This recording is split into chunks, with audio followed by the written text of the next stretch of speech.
कहानी शुरू होती है तिब्बत से। नो व्हाट, ये तिब्बत की प्राचीन कहानी है जहाँ पर एक मुसाफिर घर लौट रहा था, बीच में उसके दोस्त का रास्ता था। तो उसके दोस्त के घर जाता है एंड कहता है कि यार मुझे ना एक चाबी मिली है जिसमें हम 3 अगर इच्छा मांगेंगे तो वो इच्छा पूरी होगी। लेकिन इसमें परेशानी ये है कि जिस इंसान ने यहाँ से इच्छा मांगी है वो सबको दुख मिला है, सबको नुकसान हुआ है। तो जो दोस्त होता है और दोस्त की पत्नी होती है, अरे क्या बात कर रहे हो, हमें दो, तुमको इच्छा मांगनी नहीं आई होगी, तुम्हें पता नहीं चला होगा कि इच्छा कैसे मांगते हैं, सही इच्छा क्या है, हमें दो। बोलता है कि दोस्त देख ले क्योंकि सबको नुकसान ही हुआ है और जिस को लगता है कि इच्छा वो सही मांगते हैं वो उनको भी नुकसान हुआ है। बोले ना कल करे सो आज कर, आज करे सो अब, मुझे तो अभी इच्छा मांगनी है। उसकी पत्नी भी बोली हाँ हम सही इच्छा मांगेंगे, हमें दे सकते हो आप। देन थोड़े समय के बाद उनको चाबी मिल जाती है, ठीक है। अब दोनों पत्नी और पुरुष उसके दोस्त सोच रहे थे कि यार इच्छा में क्या मांगूं।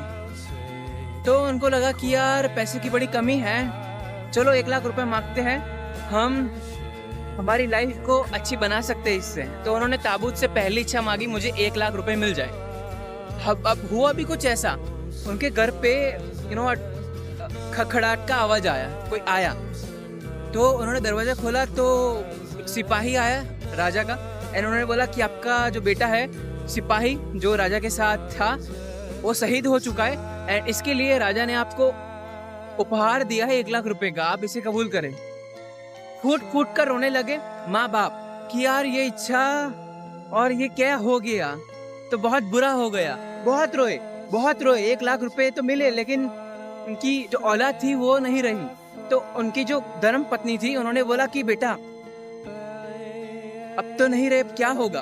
तो उन्होंने अपने हस्बैंड से बोला कि अब दूसरी इच्छा फटाफट मांगो कि वो जिंदा हो जाए, क्या पता अभी दफन ना हुआ हो, क्या पता अभी कुछ अंश रह गया हो, कुछ सांस बाकी हो। तो ऐसा ही हुआ, उन्होंने दूसरी इच्छा मांगी कि वो जिंदा हो जाए। अब फिर से दरवाजे में किसी का आवाज आया, उन्होंने देखा तो कोई था नहीं, डर गए दोनों। तो पता चला यार ये तो प्रेत होकर आया है। तो और डर गई यार अभी ये बेटा हमें जीवन भर परेशान करेगा क्योंकि है तो प्रेत, और प्रेत होना मतलब पूरी जिंदगी परेशान होना। तो तीसरी इच्छा पापा ने मांग ली, मतलब दोस्त के पापा ने, ठीक है, कि यार इस प्रेत से छुटकारा दिलाओ। तो देखो यार ये जो कहानी है ये समझ आती है लाइफ की, या लाइफ कुछ ऐसे चलती है, लोगों को पता ही नहीं है कि सही इच्छा क्या है बुरी क्या है, क्योंकि जो खुद सही नहीं है वो कैसे सही इच्छा ले सकते हैं। सबसे पहले तो यार हमें खुद सही होना है ताकि हम सही कुछ काम कर सके। क्योंकि देखो अभी हमारी जो लाइफ चल रही है, जैसे करंटली उनकी जो लाइफ चल रही थी, जो मुसाफिर की दोस्त थी, अच्छी चल रही थी, खुशी से चल रही थी, लेकिन जैसे ही मोह मिला, जैसे ही लालसा हुई कि 3 बेट मिलेगी मुझे, तो 3 बेट के चक्कर में जिंदगी खराब हो गई।